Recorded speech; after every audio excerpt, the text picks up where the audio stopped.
Hola amigos de YouTube, sean bienvenidos a su canal Noticias de Hoy TV. El gobierno de Rusia alertó que Estados Unidos se prepara para retirarse del Tratado de Prohibición Completa de Ensayos Nucleares, pues las acciones de Washington en el campo del control de armas se están volviendo cada vez más peligrosas e impredecibles. La portavoz de la Cancillería rusa recordó que dicho tratado es uno de los más importantes en cuanto a la no proliferación nuclear. Mientras tanto, China acusó a Estados Unidos de tomar como rehén al Consejo de Seguridad de Naciones Unidas para revisar la recién aprobada Ley de Seguridad Nacional de Hong Kong. Por su parte, el gigante asiático señaló que Hong Kong pertenece a los asuntos internos de China y rechazó cualquier intento de injerencia extranjera. Por otro lado, durante un encuentro virtual ministerial de la CELAC, se reflexionó sobre la posible nueva economía global por la pandemia de COVID-19. El vicepresidente de Planificación de Venezuela, Ricardo Menéndez, expuso los retos de su país para afrontar la crisis sanitaria. Y además, amigos, por último, en Estados Unidos, los demócratas piden más pruebas para poder detectar el coronavirus.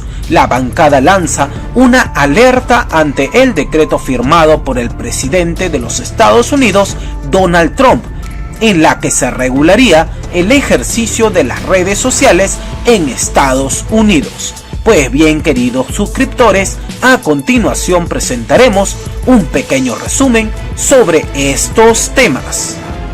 Rusia considera que Estados Unidos podría estar preparando el camino para una retirada del Tratado de Prohibición Completa de los Ensayos Nucleares, pues según denunció la Cancillería de este país, las acciones de Washington en el campo del control de armas se están volviendo cada vez más peligrosas y cada vez más impredecibles.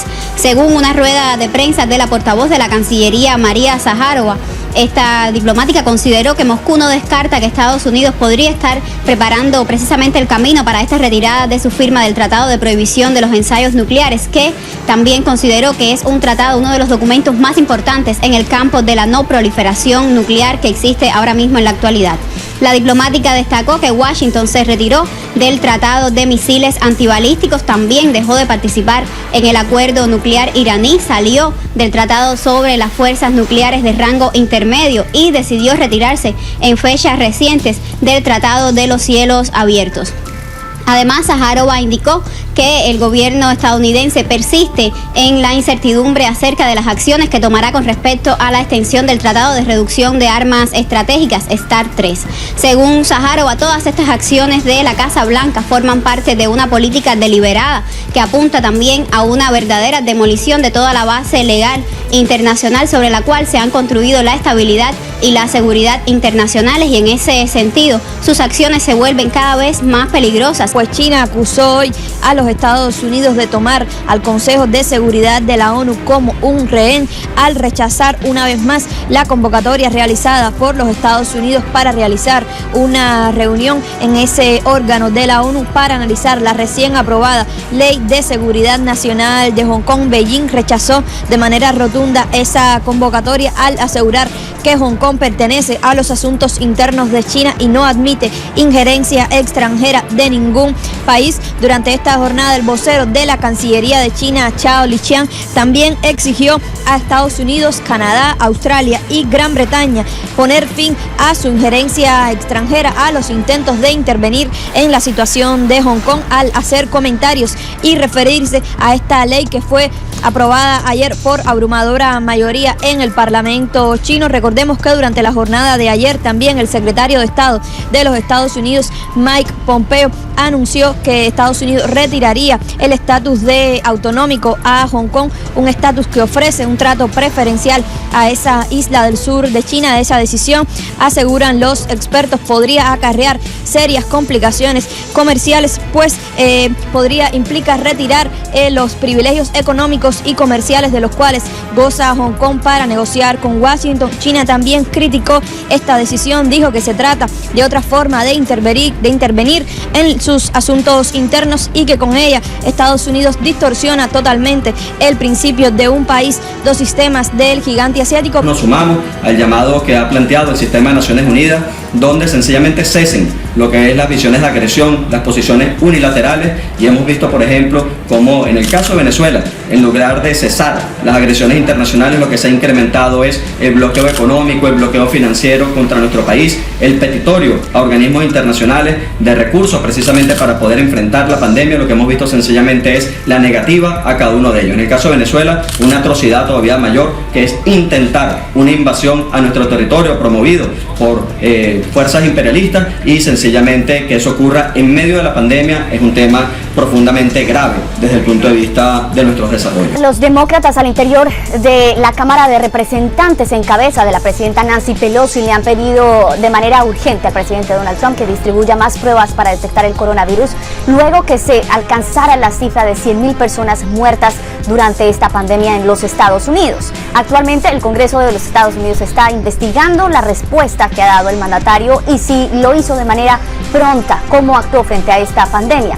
Pero otro tema que está preocupando de manera considerable a los demócratas al interior del Congreso es el decreto firmado por el presidente Donald Trump que abre las puertas para que las compañías de redes sociales, las empresas que manejan estas redes, puedan ser demandadas por el contenido que publican. Esto después de que el presidente Donald Trump dijera que simplemente están atacando su derecho de expresión y sobre todo el derecho de expresión de los conservadores en las redes. Esto porque Twitter etiquetó uno de los tweets del presidente Donald Trump como poco creíble o lo puso en duda, según lo dijo el presidente Donald Trump. La Embajada de Estados Unidos en Colombia dio a conocer que a principios de junio llegarán soldados norteamericanos que pertenecen a la Brigada de Asistencia de Fuerza y Seguridad.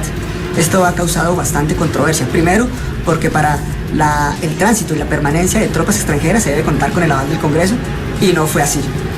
También porque causa preocupación la presencia, sobre todo en 5 zonas del país, 5 regiones que pertenecen a los departamentos de Cauca, de Nariño, del norte de Santander, sobre todo en la zona del Catatumbo, porque allí se han venido presentando violaciones a los derechos humanos en el tema de erradicación de cultivos de uso ilícito.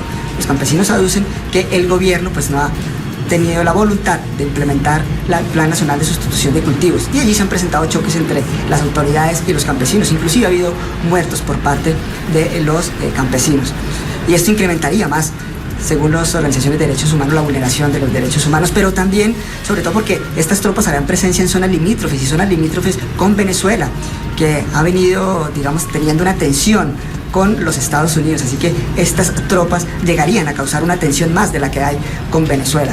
Así que hay bastante preocupación por parte de las organizaciones sociales, políticas y derechos humanos con el arribo de estos soldados norteamericanos al país. Bueno, las autoridades venezolanas han informado que se trata de un acuerdo de cooperación entre el Programa de Naciones Unidas para el Desarrollo y el gobierno venezolano para destinar fondos para alimentos, insumos, medicinas necesarias para combatir la COVID-19 en el país. Recordemos que Venezuela ya tiene un marco de cooperación con la Organización Mundial de la Salud, la OPS también, para que lleguen a Venezuela insumos, medicamentos y todo lo necesario en el combate de la COVID-19, además de las alianzas internacionales con Rusia, China, Cuba y otros países aliados. ¿Qué es lo que ha sucedido? Venezuela necesita destinar un oro que está retenido por el Banco de Inglaterra y que asciende a $1 billón, 1.000 millones de dólares. Para obtener este dinero que está retenido ahí, Venezuela interpuso una demanda el pasado 14 de mayo en tribunales comerciales de Inglaterra, de Londres específicamente, para acceder a ese dinero y destinarlo al Programa de Naciones Unidas para el Desarrollo. Sin embargo, el Banco de Inglaterra no ha accedido a la solicitud del Banco Central de Venezuela para liquidar ese oro y poder acceder a ese dinero, y por lo tanto se desarrolla un juicio que está pendiente hasta el día de hoy. Hace pocos minutos atrás se pronunció esta corte y aplazó el juicio por lo menos hasta el 22 de junio. Esto acaba de ocurrir.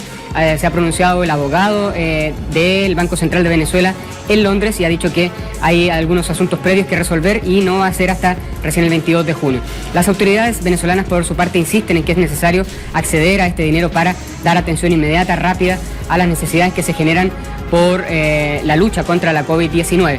La afectación por falta de gasolina está tocando a todos los sectores. Los médicos que tienen prioridad para cargar combustible tampoco están consiguiendo llenar sus tanques.